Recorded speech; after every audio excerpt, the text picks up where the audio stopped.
I get it when a friend asks whether it's worth spending a few $100s on a home golf simulator. The first thing I say is, don't just buy something because it looks cool on a YouTube ad. You want to know if it will actually fit in your garage, hold up after a few dozen drives, and give you data that helps you improve. Link is in the description if you want to check the product details on Amazon.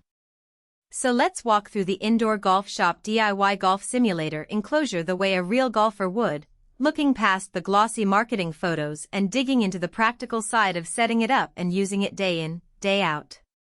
First off, the kit is marketed as a complete home golf simulator, and that's mostly true, but there's a caveat: the poles aren't included.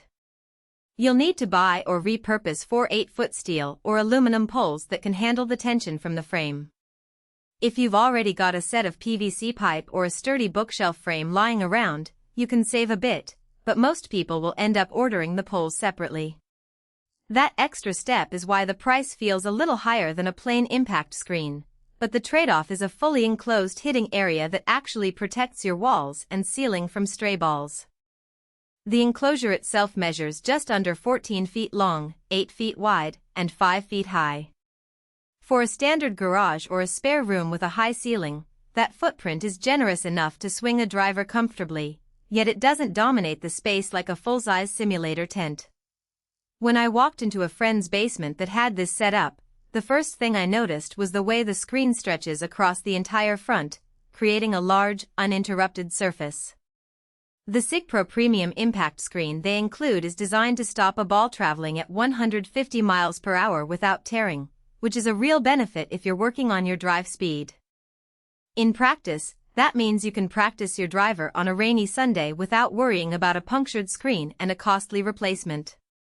Assembly is where many DIY kits stumble, but this one is surprisingly straightforward. The frame pieces slot together with a series of interlocking brackets that you tighten with a hex key. No special tools required beyond what's in the box. The biggest time sink is aligning the 4 poles and making sure the tension is even across the top rails. If you're handy with a level, you'll be fine, but a first-timer might need an extra 30 minutes to get everything square. Once the frame is up, you slide the impact screen into the front rail, zip it up, and attach the protective padding along the side panels.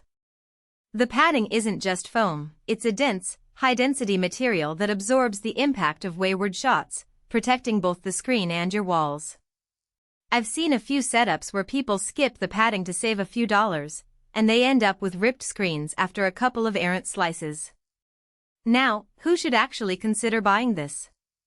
If you're a serious amateur who already tracks swing data with a launch monitor and you spend at least a few hours a week practicing, the Enclosure gives you a safe, year-round venue. The extra space compared to a simple hitting net lets you work on a full swing, not just short chips. It also pairs nicely with a projector or large TV to display simulation software, so you can watch a virtual course while you swing. For someone who's mainly looking to hit a few balls after work, a cheaper net might be enough, and the extra expense on poles, padding, and a premium screen could feel unnecessary. On the flip side, the Enclosure isn't ideal for a family living room or a small apartment where ceiling height is under 8 feet. The 5-foot-tall frame leaves little room for a high backswing if you're a taller golfer or someone who naturally takes a wide arc.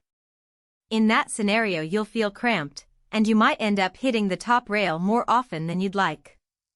Also, because the kit doesn't include lighting, you'll need adequate illumination for the camera or sensor you attach.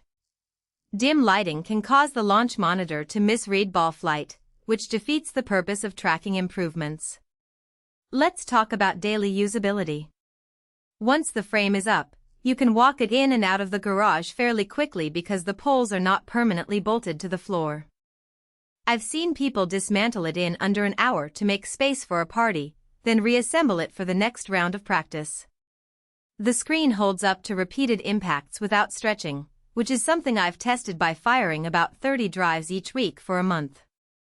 No rip, no sag, just a crisp rebound that feels similar to hitting into a real fairway. The protective padding on the side panels also doubles as a sound dampener. The room stays relatively quiet compared to an open net where every drive echoes off bare walls.